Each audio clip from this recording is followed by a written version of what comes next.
On this episode, we're going to take the 1969 Cancer Camaro and we're going to put in that really, really good stuff. All right, so here's the dealio on this here project. And go ahead and not believe me, that's fine. But I never cut corners, ever. But we're gonna have to on this here project. I've got my 70 Chevelle coming back from paint for like the third time. And I need some more room. I've got so much junk heaping in here that I don't even know what to do with it. So I decided to go ahead and dig into the old top shelf and get all my swap meat and garbage can parts, all the good stuff. And we're gonna kind of Schwarzenegger everything together and get out some persuaders and make it happen. First goal is maybe 3 or 4 cylinders running. It'd be nice to like have it move on its own power and potentially get onto a trailer. Second goal, burnouts. Definitely burnouts. So follow along and you can continue to laugh at me. Also, don't forget, find me on Facebook. Like seeing your guys' projects and your rides and all your Frankenstein stuff. So post it up, let me take a little gander at her, and hit the subscribe button and follow. That's 70 Chevelle build you're not going to want to miss. That's coming up here pretty soon. I'm going to give you a high-level overview of all the goodness we got going on here, and then I got to get wrenching because I legitimately, it's Saturday at 5 o'clock. I've got 3-4 hours tonight and tomorrow to get this done. So this here is the good motor we're putting in. Guy said it ran. He had one eye. I trust him. Let's hope it does. There's my old swap meat masking tape for sale price. That's a real rock crusher. Let's hope it works. I've got a shifter or two somewhere. I've got some shorty headers we'll throw on it, and that'll be good enough for exhaust. Loud pipes save lives. The car has a radiator. We all know you don't need hoods, so we won't worry about that. And what really excites me is there's already a hole in the floor. Not the one for your feet, but the one for the shifter that's really crudely, horribly cut in. So we should be good, I'm hoping. We don't have to worry about all that digital stuff. And I think I have a key. So we're off to a really good start at making this happen. So I'm gonna make a parts list. Main thing I need is just a fuel pump and a bearing, thrust bearing, and I think we'll just spray paint it and that'll make it run. So I'll check in here with you a little bit. All right, so round 1 auto parts trip completed. Boy, my wife is gonna be a little upset.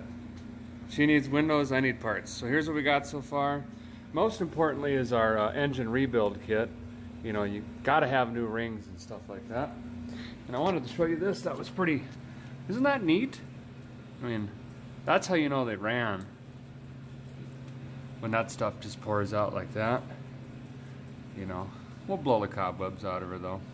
Spark plugs look good. I didn't buy any. Those look brand new. They'll wax up. So I'm gonna dig in.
Alright, so quick little update. Got it cleaned up, and you could probably see I just finished rebuilding it. I didn't paint the bottom end, so that means that I didn't bore it over. So she's a factory bore right now, but I found a clutch. No!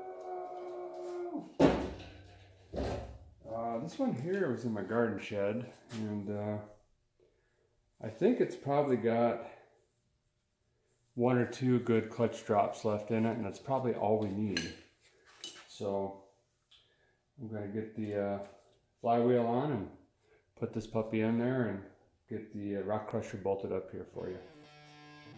So hang tight.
Well, the good news is, when I took the bonnet off, I found a center console and the front, this part, whatever the hell it is. That's great. The bad news is I'm kind of really regretting this decision. I forgot that it has no brakes. The wiring is completely shot. You can't see it, but it's all twist tied together, and yeah. So, but regardless, we're gonna still put this in there and make some fire. I don't have enough jack stands. They're under that car and that car.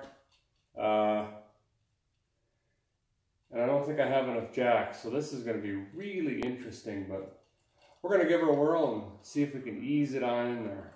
So, here we go.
probably saw this on one of the previous episodes, but I wanted to show it again because it works slick. You don't have to spend money really, and you don't have to tear up a distributor and buy a tool.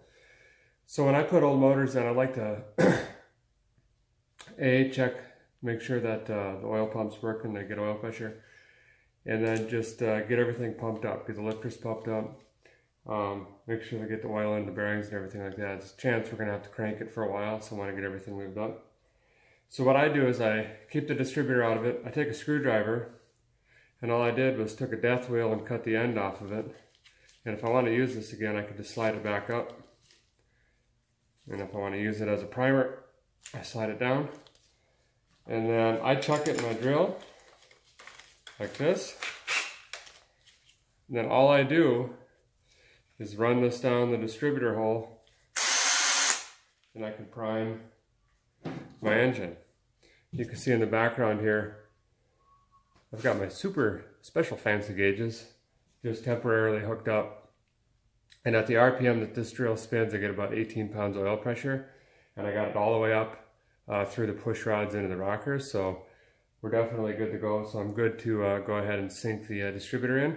Yeah, I don't have to worry about oil pressure firing up. All right, I really lost track of time, but overall it was a pretty good night. Everything's bolted in, and I found some valve covers that I did up and had laying around, kind of a rat rodish rook, threw that on. Motor's bolted in, transmission's not.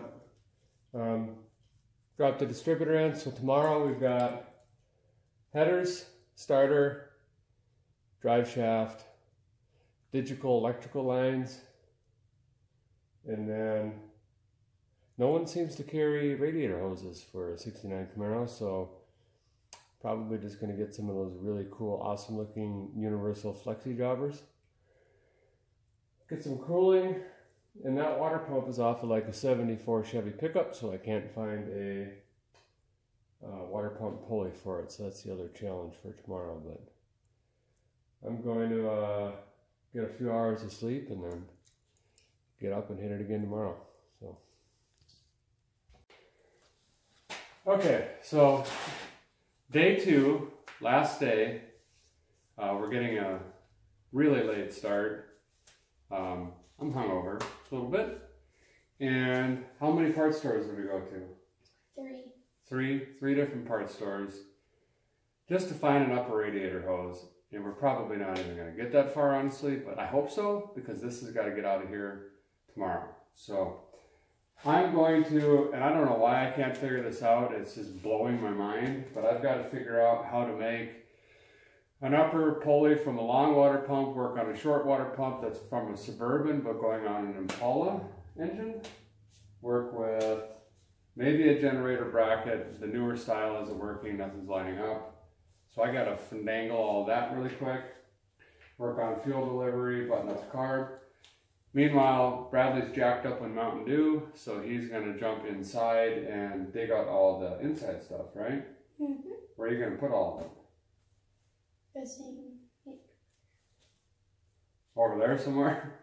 Okay, so he's going to start doing that because we have a seat somewhere around here, so we can bolt the seat in and move it around. I'd rather sit on that than a 5-gallon pail. So we're going to go ahead and get started. Bradley, you can start cleaning the inside. I'm going to figure this stuff out.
Okay, so Bradley got the headers on and finally gave up with the old. It turns out engineers are a little smarter than I am, so the whole pulley, wrong water pump thing I had going on, my laziness finally kicked in, and I just robbed the water pump off a different motor we have laying around, and it seems to be working.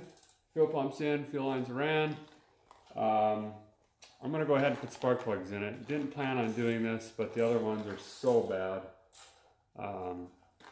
And I got 10% off since I had to go to 3 different parts stores, so figured Mazel, pick them up. And I got some plug wires laying around from another car. We'll put those in. And by the way, I'm taking points off and we're going HEI. I got an HEI out of I think it was a Suburban or something. We'll throw that in, get rid of the points and coil, and keep on crunching here, but we're getting pretty close. Going pretty good.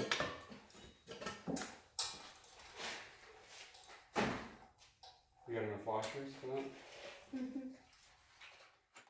Working on the front end here. He wants it to look like a Camaro, I guess, so you're going to finish the front end up, huh, Brad? Mm-hmm.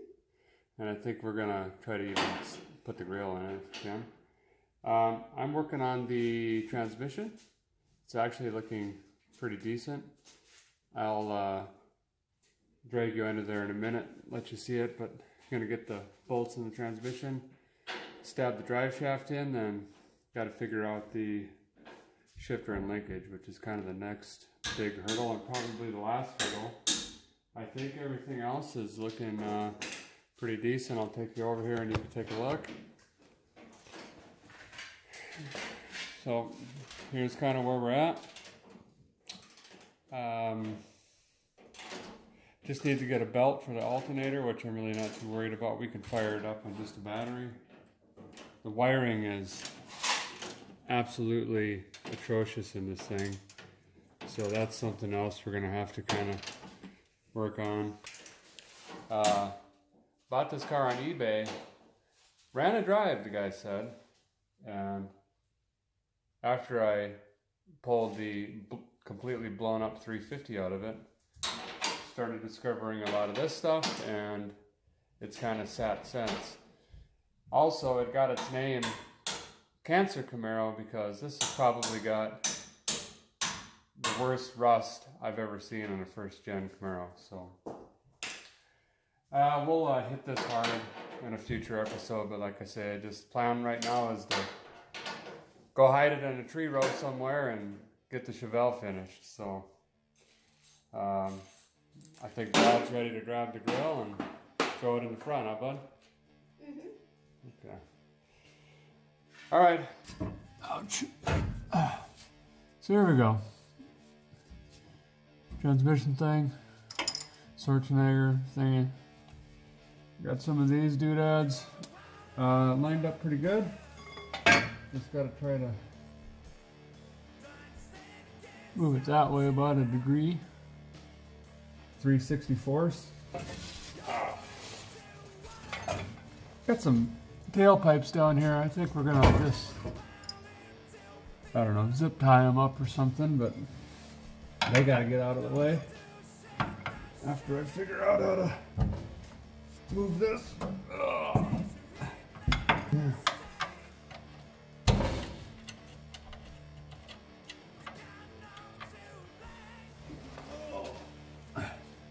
You know, what you want to do is get your eyes right under where you're working, so when the stuff falls, it just like that, it just gets right in your face. That's the good stuff.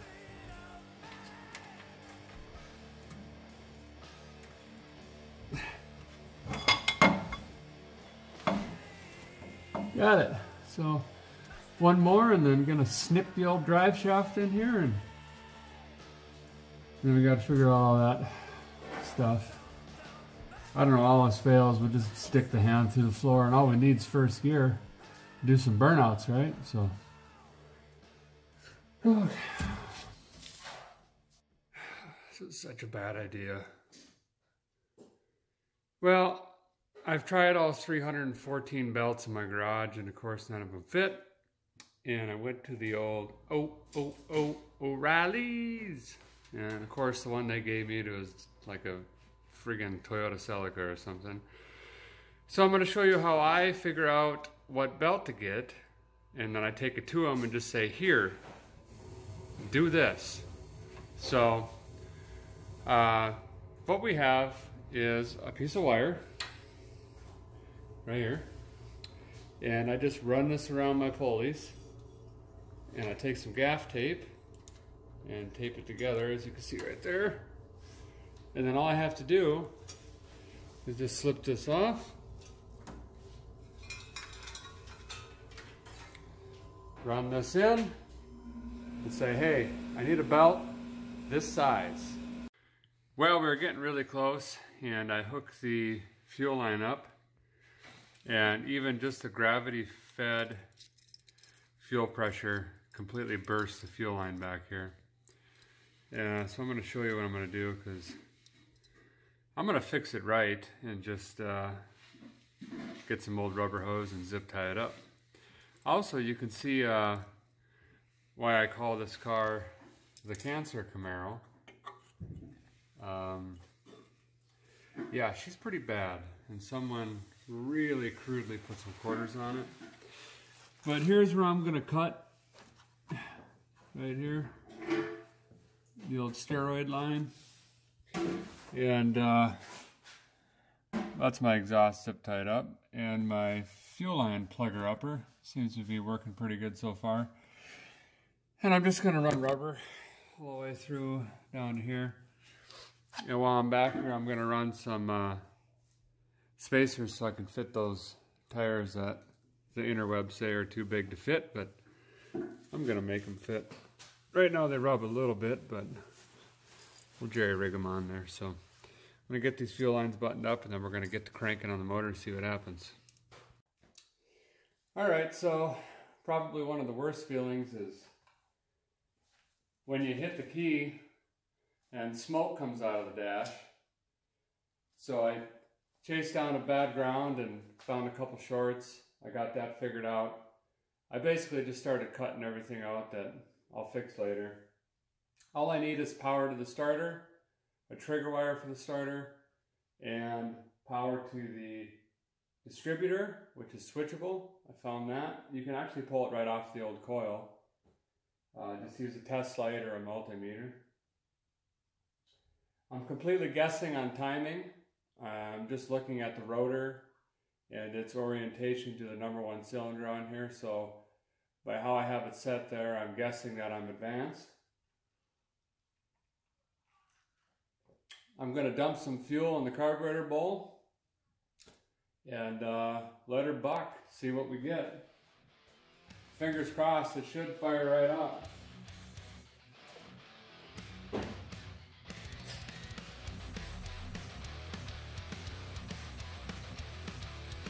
Pouring this down the vent tube, trying to fill the carb bowl.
All right, call that success. Look how bad it's smoking. Oh man, smokes like a chimney. Some really bad lifter knock or some valve train noise. Maybe a few burnouts, you know, get her up in there in that 5,000-6,000 RPM. Maybe that'll work its way out. But shoot, that's good enough to get it on a trailer and go hide it in a tree row. So I call this a success.